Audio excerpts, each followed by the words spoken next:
Hi there, my name is Lavanya.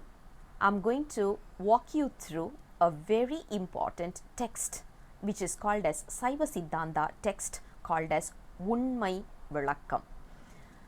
One disclaimer that I want to give before we start with this discussion is I am neither Tamil literature trained nor English literature trained, but I have a very good intention or very good interest in this particular text.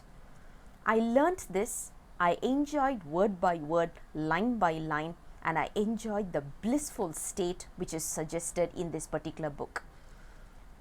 So my intentions, just only one intention I have, which is to share it with you guys.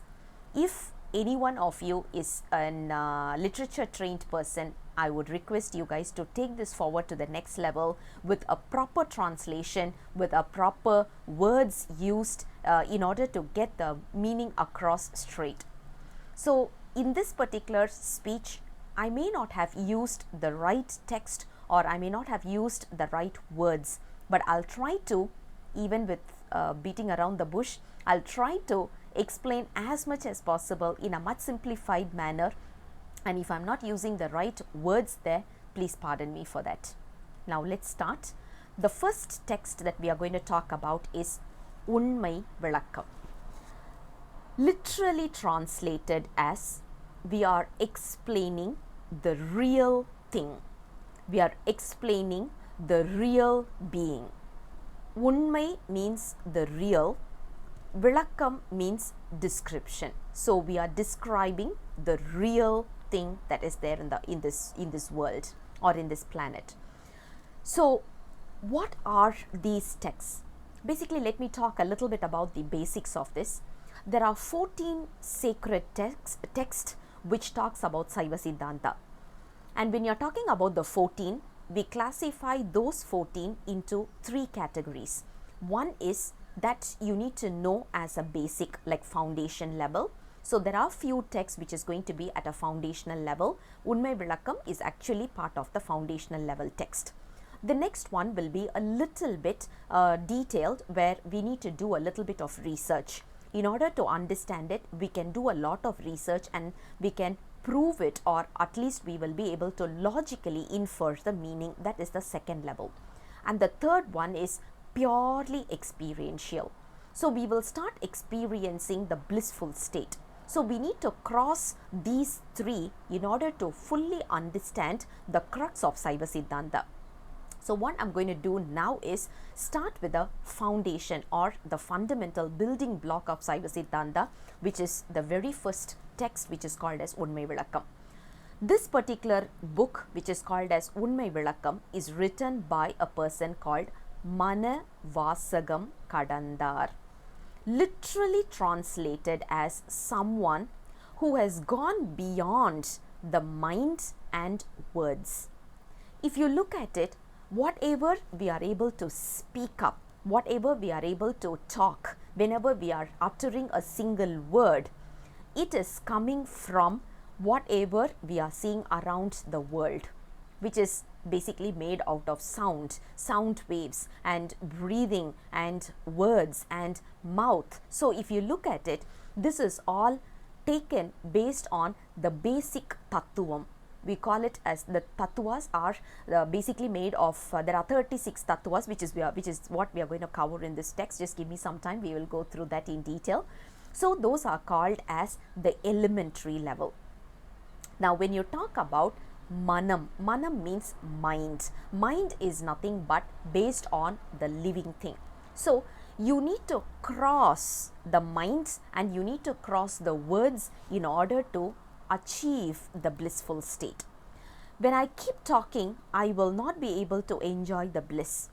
When I am staying in my mind level, I will not be, because we all know mind just keeps wandering and wavering around everything and anything. Today I am sitting in Singapore, but my mind is already in US. So if you look at it, our mind keeps wandering everywhere and anywhere. So how are we going to keep this in control? Of course, we cannot keep in control. We need to go beyond that. Going beyond that is what is expected as part of this particular text, and that is what we are going to talk about or discuss in 53 songs, individual songs. When you talk about the author's name, Mana Vasagam Kadandar, in a lot of sacred texts, like for example 12th Tirumurai, 10th Tirumurai, 8th Tirumurai, we have been seeing this word extensively as a synonymous name for Lord Shiva. Shiva is called as Manavasagam Kadandar.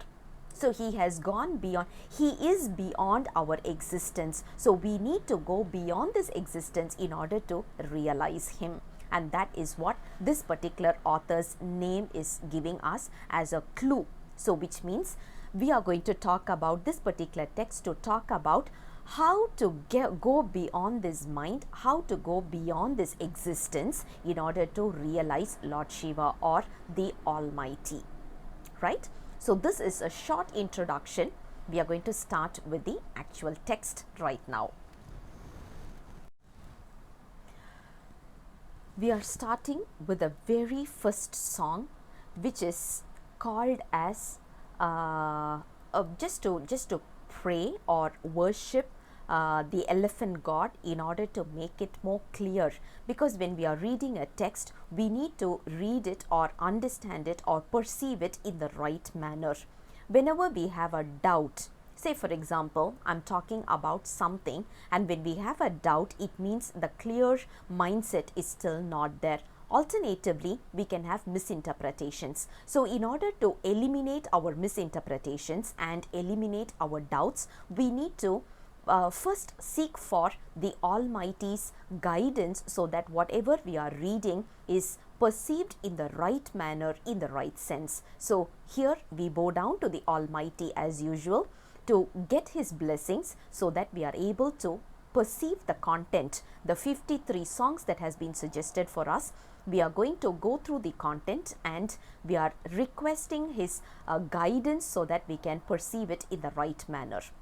So with that, I'm going to start with the very first song, which is Vanmai tharum, aagama nool, vaiththa porul vazhuvaa, Unmai Vilakkam uraiseiya, matham andhi, nira, thandhi, muga, thonthi, aingaranai, pantham, pundhiyul, vaipaam.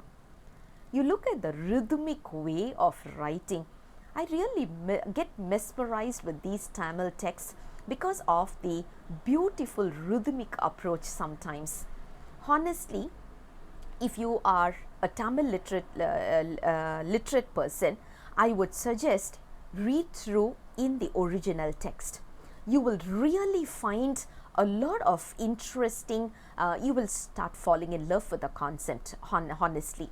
But unfortunately, if you are not a Tamil literature trained person or even have no idea about Tamil, then at least you can be satisfied that you have got a chance to hear this for the first time at least. Now let's look at this. Vanmai tharum aagama nool, vaiththa porul vazhuvaa, Unmai Vilakkam uraiseiya. If you look at this, it's a very, very simple way to look at it. Whenever we talk about realization, how are we going to get this realization? Only with his blessings, Almighty's blessings. So when we talk about the self-realized situation, it can happen only when we realize that there are three things and understanding the three things in the right manner. That is more important. Okay, now what are the three things? I've been talking, now you may ask a question, Lavanya, you have been talking about the three things right for so many, almost like 5 minutes.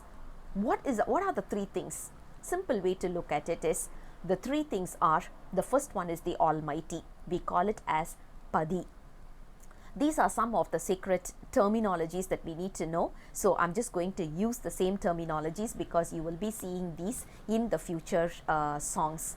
Padi, which is Irai or Padi, which is called as the Almighty. Almighty is called as Padi.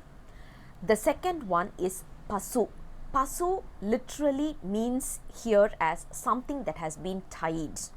What is that has been tied? not only human beings but also trees or animals or plants or any kind of living being. And are we tied up? You may feel, wow, I'm an independent person, I'm a person who enjoys freedom. How can you say we are tied up? Of course, we are all tied up. We are all slaves of this body. Our capacity is limited to this body. Can we fly like a bird? Obviously, no. We need to have extra fittings in order to fly. Can we swim like a fish? Yes, we can. But can we stay like a fish within the waters? We cannot. We need to come up and then go down. So, which means we are not having the 100% freedom yet. We are bound by this body, and this body is which has tied. Trees, it has life, but it is tied to the body which is called as a tree trunk. Fish has a body, and the freedom is limited to that. So when you look at it, whatever that has been tied up, whatever has been tied up with some form or the other, that is what we call it as a pasu. Pasu means it has been tied up. Living beings, we have so many numbers in this world, that is why we cannot count it. It is infinity. The third one is, I would love to call this as temptations, which is called as pasam. Something that is tempting us. What are the areas that is tempting us? Our ego is tempting us. Whether we like it or not, that is the truth. Our ego is tempting us. Our ignorance is tempting us. The bodily attractions, the earthly attractions, that is tying up. So when you look at it, the temptations are something that is limiting our freedom. So there are three things that you need to be aware of when we understand Saiva Siddhanta. The first one is basically called as Padi, which is God Almighty. The second one is Pasam, which is called as the temptations, and the third one is the living beings, which is basically tied with something or the other, and all we realized is we are being tied with this particular body. So our freedom, our limitation is along with this particular bodily affair itself. So if you look at it, these are the three things. Now let's go back to the song. Vanmai tharum aagama nool, vaiththa porul vazhuvaa, which means we need to attain self-realization. In order to attain self-realization, we need to understand the three things, and the real meaning of the three things must be very clear. And how and who has given us the three things, that is based on the agamas. Veda and agamas are two different texts that we are talking about. Veda is for everyone. Anyone can read Veda, but once they are well versed in Vedas, only then they can get into agamas. Not everyone can get into agamas. Even if they get in, they will not be able to understand. What are the agamas talking about? The three things. And as per the text that is given in agamas, there are the three things which we need to, one living being must understand in order to achieve self-realization. That is what this first two lines are talking about, which the next two lines are talking about asking for the God's guidance in such a way that I am able to understand or perceive the text in the right manner. Thin Madam said, because we are talking about the elephant god. When you say elephant god, we need to have a clarity that this is the most fundamental element of this world. Gana means atom. Let's look at it in a scientific manner. Gana means atom. Ganapati means the one who controls the atoms. So he is the one who controls the atoms, which is the entire universe. So we are actually asking, seeking his blessing. And how is he looking like? He is like an elephant with 5 hands. Why we say 5 hands is basically there are 4 hands and the trunk is taken as one of the hand as well. So there are 5 counts, and he has a very big stomach, because when you talk about a big tummy, it represents how should I put it? It represents abundance. according to Chinese culture also, they talk about abundance, right? So the big tummy talks about the abundance, and which is, his color is so beautiful, it looks as if he's in a golden color.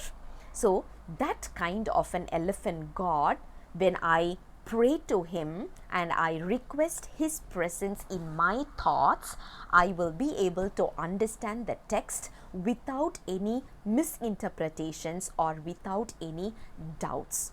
This is what the first song is giving us. Honestly, if you are asking me to explain this in Tamil, I think you would have gotten a lot more information. But since English is not my native language, and I'm trying to explain because I'm not an English literate person as well, so that is why there is a little bit of limitations. Please bear with me. But my suggestion is, if you are an English literate person, please take this to the next level. I'll come back again tomorrow with the next song. Until then, bye bye. Tiruchitrambalam.